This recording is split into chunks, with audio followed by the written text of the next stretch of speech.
What's going on, everybody? Welcome to Chicago Bears Breeze. I am your host, Charles VanDerHeyden IV, and aka Philly the Fourth. And I'm here with you tonight to just give you guys some bits and pieces of Bears news. There was a few different articles that came out. Nothing that's gonna go crazy. The one that I guess is the most notable is that there was an article written about the three rookies from the Chicago Bears that have the most improved in training camp. I'm going to get to that at the that'll be my last story that I cover. But there's a few different bits and pieces, some little things that I wanted to address that obviously were big enough news for it to hit articles, but they're short articles, like this little, housekeeping type of things. So first and foremost is about turf versus grass. This has been a huge debate amongst a lot of players in the National Football League. It is very popular these days for players, and there's a lot of stuff that does support this, that the turf is not as safe as natural grass. And this became kind of a big deal again because the World Cup showed that there was, like those guys put down natural grass for the World Cup. And I believe like they talked about that on 11 NFL stadiums hosted matches during the FIFA World Cup, and 7 of those venues temporarily replaced artificial turf with natural grass. However, they're going to revert to artificial turf for the football season. A lot of players and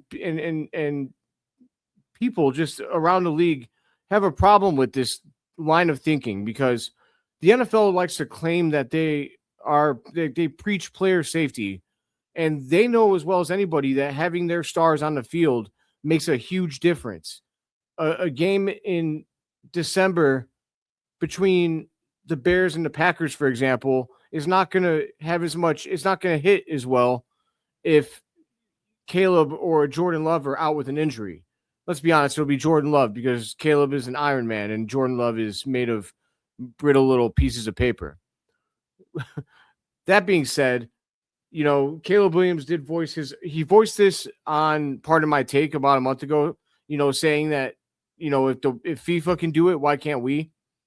And he's not wrong. It's the most successful sport in our country. And yet we're cutting costs on playing surface when we all know how much that matters to safety. It doesn't make sense at all. And Caleb made sure that he joined the fight by saying, he dropped a hashtag worth the cost on, here, if you guys actually bear with me, I'll show you. But yeah, I mean, Caleb Williams is actually, just doing his part as somebody that has a big voice in this league. Him speaking up, it means something, and if more players that are as prominent as him speak up as well, then maybe, just maybe, the NFL will get this done. Because there's no reason. How much more money do these guys at the top need? Like a guy like Roger Goodell, dude, this is your league. You are the commissioner. Like, I'm not saying he should just fund all of it himself, but my God, the amount of goodwill he would buy with the players and the teams, I think, or at least the smart teams, if he actually made this like a priority and like kind of, used, whether it's his resources or whatever resources he had to use in order to get this done, in a timely fashion, it would make a huge difference. This is the tweet that Caleb put out there. This is a guy that was working the World Cup, cutting grass in an NFL stadium because they laid down real grass. It's 2026. We've got the technology to do it. Let's put down real grass in these stadiums. Cut the shit. I've actually played on artificial turf. They had it at my high school. And I also played at the Silverdome, the Pontiac Silverdome when I was, growing up. We got invited to a tournament and I got to play where the Lions played their games for a long time before they moved to Ford Field.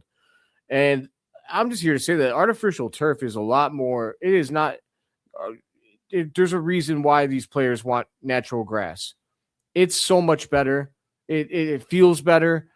And the studies have shown that, there's not nearly as much major injury that occurs on natural grass as opposed to artificial turf. Just get it done, NFL. Like, what are we doing here?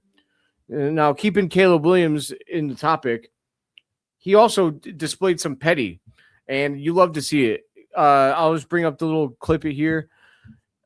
I must say, I really respect this level of petty. If you see down below, Scott Barrett had the least accurate QBs on balls thrown 10 plus yards downfield by Fantasy Point Data's highly accurate throw rate over the last 3 seasons. The most inaccurate player is now in Minnesota in Kyler Murray. And the second most inaccurate player is Jordan Love. You got to love to see that, right? If you're a Bears fan, and I love that Caleb Williams also loved it as well. He liked this tweet, and Adam Rank and others have said, I'm here for all of the Caleb Williams petty. And that's a fact. I love that he treats this rivalry like a real rivalry. LeBron James could never imagine something like this. Like, Caleb and Ben Johnson aren't afraid to offend their opponents because at the end of the day, you know what it's about? Winning. They can give a damn what anyone thinks about them. They care about being winners. That's what I love about this team, the people that make it up. Ben Johnson, Caleb Williams, like, speak your truth. If it's something that you feel, say it. It's not like they're not doing anything that wrong. You know, they're not bullying anybody. They just don't like the Packers, and they don't like the other divisional foes, the Vikings, the Lions. They don't like them, and that's how it should be. I know we've gotten really soft in 2026, but if anything, Caleb Williams and other players are working to keep rivalries well and alive, and I love to see that. I know that Caleb is going to have to eat crow sometimes if he has a bad game against one of these players after he does something like this. Of course, they're going to bring it up. But whatever, that's for him to deal with. He's a grown man.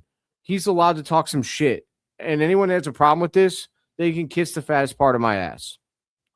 Moving on to also, speaking of the rivalry with Green Bay, Colston Loveland also brought up that, he was on Bussin With The Boys. And this is just a quick tidbit of information. They asked him how the Packers rivalry measured up to Ohio State versus Michigan, considering Colston Loveland was a tight end at Michigan, and they never lost to Ohio State while he was there. And he said that he felt it was very comparable. Just like everyone at Michigan was always like, what are you doing to beat Ohio State? What are you doing to beat Ohio State?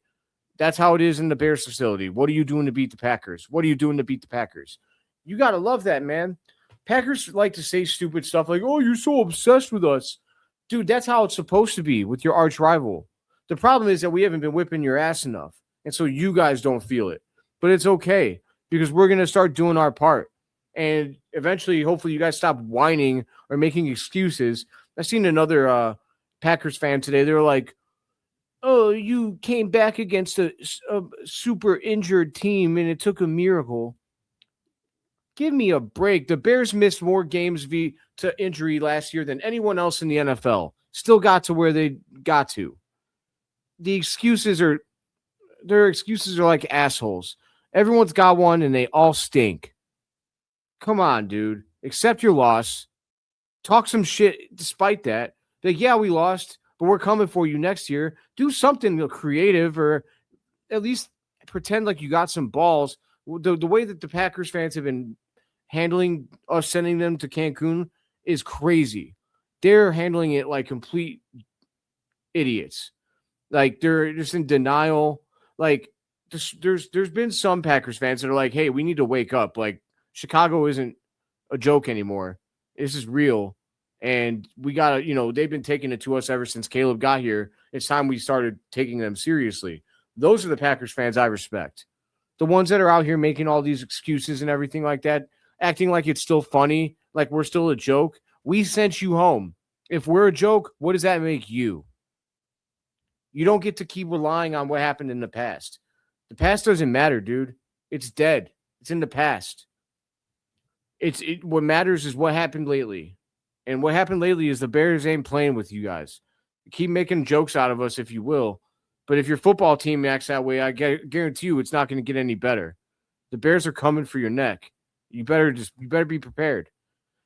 I expect that first game against Green Bay to be a barn burner, a battle. But if we take it to them like convincing fashion, like it's not a close game, that'll be directly on the mindset of those players. The players of Green Bay have been in denial. Keyshawn Nixon is like, these guys are saying such stupid stuff in response to losing to the Bears. They're acting like like they played blindfolded or something. It's ridiculous. We beat them. Period. We kicked their ass in the fourth quarter. They pissed on their leg. We won. That's what happened. And yet they're still in denial. Keep doing that if you want. But the players that actually matter, they better be taking the Bears very, very seriously. Because I guarantee we're not letting up on them. Ben Johnson, if he had his way, he wouldn't lose to them again for the rest of his career. So, yeah, I have no sympathy for them. Like, if it was maybe another team, I'd be like, wow, they just really haven't been able to, they haven't lost a lot lately to us. They might not know how to handle it. Dude, everybody loses. You guys had to figure out how to lose the 49ers over and over and over in the playoffs. So you know how you would act if you beat them and sent them home. So to act like we're somehow wrong for celebrating our win over them, or like we should be acting like we don't matter, or like we're not here to stay when we have Ben Johnson and Caleb Williams, it's all ridiculous. Wake up, smell the coffee, and take this rivalry seriously, or regret it. Either one. I don't care which. It's up to you. Finally, we have the three rookies that were listed as having the most to gain during training camp. And I think I agree with this article. It's by Mike Moriatis of Bears on SI. Great site. Also, I meant to say earlier, the petty stuff that I talked about, that was also by Mike Moriatis, but the stuff about the Green Bay rivalry and like Colston Loveland and how he talked about the rivalry on Bussin With The Boys, that article was written by my friend Pete Martuniak. And I know Pete. He's been on a podcast of mine in the past, and I actually probably have him on this one at some point soon. Pete's a good guy. Definitely encourage reading his work on Bears on SI. He's a great guy. Anyways, Mike Moriatis' article, the three rookies that he picked with the most to gain at training camp are Xavier Thomas, Logan Jones, and Malik Muhammad. I think those are great picks because those are all players that can have large roles this season if they earn them. Xavier Thomas is obviously the speed burner on the team, and you need a guy that could take the top off of defense. He's likely the fastest player in the Bears wide receiver room. So if he just can learn the playbook and run the correct routes all the time, he will have a spot on the field, because you can't keep a guy who's running a 4.28 40 off the field. If he knows everything else and he's not dropping the ball, and he'll at least be a willing blocker. Doesn't have to be a good blocker, at least a willing blocker. Because at least if you try, that can hold up a defensive player for the second that you need them to, even if it's just your body being sprawled out in front of them.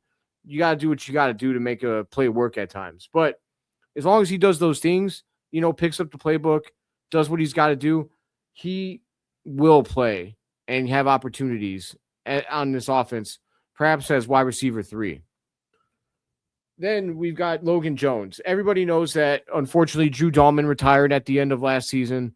Big surprise. He was only 5 years into his career. Smart decision, if I'm being honest with you. Like, I'm not going to sit here and advocate for a lot of players to do this, because obviously as a Bears fan, I want these players to stick around. But let's be honest. The guy got the bag from the Bears, played 1 year under this new deal where he was making a ton of money, said, you know what, that's enough for me for my life, and retired. He's got his whole body intact, his whole brain intact. Meatheads are going to be mad at him. He did life right. He's got the rest of his life. He's in his mid-20s. He's going to be living it up. He's got, he seems like if he is as smart as he is to walk away at this time, chances are he's been managing his money well. You don't need that much money to survive, especially if you don't mind living modestly. he'll be set for life, and so will his kids. Smart man. Anyways, the Bears had to jump into action to replace him, and they traded for New England's Patriots center Garrett Bradbury, which was ingenious considering he had just played in a Super Bowl. You love to have that kind of experience on your team, and you'd say in your starting lineup, except the Bears took the second rounder that they received in the DJ Moore trade and drafted Logan Jones out of Iowa, who, you had differing opinions from draft people about how good he was. The Bears believe in him, right? And Ben Johnson believes in him more than anything. And I think Ben showed last year in last year's drafts, he knows how to identify talent that he's going to use. Ozzie Trapilo had a great rookie season before that horrific injury. I expect him to be a big part of the Bears' future if he can recover well. Logan Jones is the next one up because, look, Garrett Bradbury might still win this season, the job, and, maybe Logan watches from the sideline for his rookie season, which won't be a bad thing if it is the case. Garrett Bradbury, if he's playing, he's bringing Super Bowl experience to an offensive line already that has Joe Thuney there. And, you can't – that's a good thing. You got to love it. If Logan Jones wins the job, that's huge. Bradbury, because I know the Bears are not going to just give the job to Logan Jones. They're going to give the job to the best player. If that's Logan, then that was a hell of a draft pick for him to already be better than the center who started for the Patriots in last year's Super Bowl. So either way they go, it's a W for the Bears, in my opinion. It'll only be start to be an L if Logan can't get on the field in year 2, and then year 2 it'll be like, okay, I'm a little worried. Year 3, he should be starting. If he's not, that's a giant red flag. But for now, he's totally okay to develop. But if he gets on the field, that's crazy excellent. Finally, we got Malik Muhammad, and a lot of people believe that this guy's going to have an opportunity to play right away because Tyreek Stevenson is the starter by proxy, like because he's there, because he's been a starter before. He's not terrible, but he got supplanted last year. What's his face? The player Nashawn Wright was the guy. He had earned the job last year over Tyreek Stevenson by just being a better playmaker. And unfortunately, Tyreek just hasn't been able to regain his rookie season's form. He was so good that last half of the year in his rookie year. Like, if he played that way all year, he might have been the defensive player of the year, defensive rookie of the year, But he didn't. He played it for the last half, and we thought, okay, this guy's going to be a stud. But then next season came, and the Hail Mary happened, and he hasn't been the same since. He flashes. You could see the talent, but he doesn't. You need a more consistent player there. Having somebody that's up and down, like even Nashawn Wright was up and down. We need somebody to stabilize that position. And like the other thing is that, Malik Muhammad could battle for the nickel position. Some people think, because of how injured or injury prone Kyler Gordon is, that Muhammad has a good chance to stick there. It's true. If Gordon continues to be injury prone, Muhammad has a good chance to play there.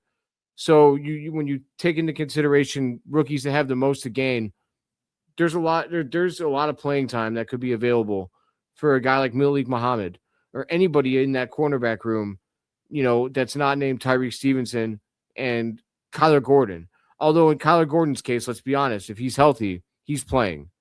He's an awesome nickel when he's healthy. Great blitzer, great cover man, playmaker. The problem is that he hasn't been healthy. It's been a big problem in his career so far. We really, really need a clean season for Kyler Gordon. If he misses more than half the games again this year, you got to consider trading or cutting him. And I don't want to do that because I love that guy as a player. I think he's a top 3 nickel when he's healthy.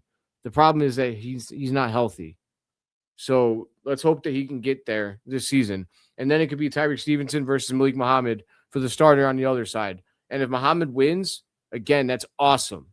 It's going to be via merit.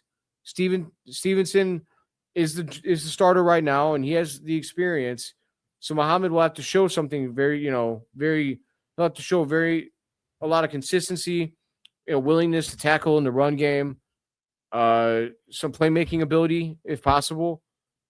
And at the end of the day, if he ends up being the better quarterback than Stevenson, that's a great sign for the Chicago Bears because that would be a hell of a 5th-round pick to draft a legitimate starting cornerback, especially in year 1. That'd be incredible. An incredible job by the scouting department, Ryan Poles and Ben Johnson, and Dennis Allen. But that'll do it for this episode of Chicago Bears Breeze. I know this one was a little bit longer than normal. Sorry about that, you guys. I just wanted to, kind of sprinkle in all of the news and give my opinions. But as always, long live the Chicago Bears, but most importantly, long live you, Breeze Nation. Just tell them to call me ASAP as possible. Who doesn't love Michael Scott out there, right? Sorry, I just wanted to show you guys that in case you were wondering. I know there's a lot of Office fans out there. Until tomorrow, my friends, bear down, baby. Have a great night.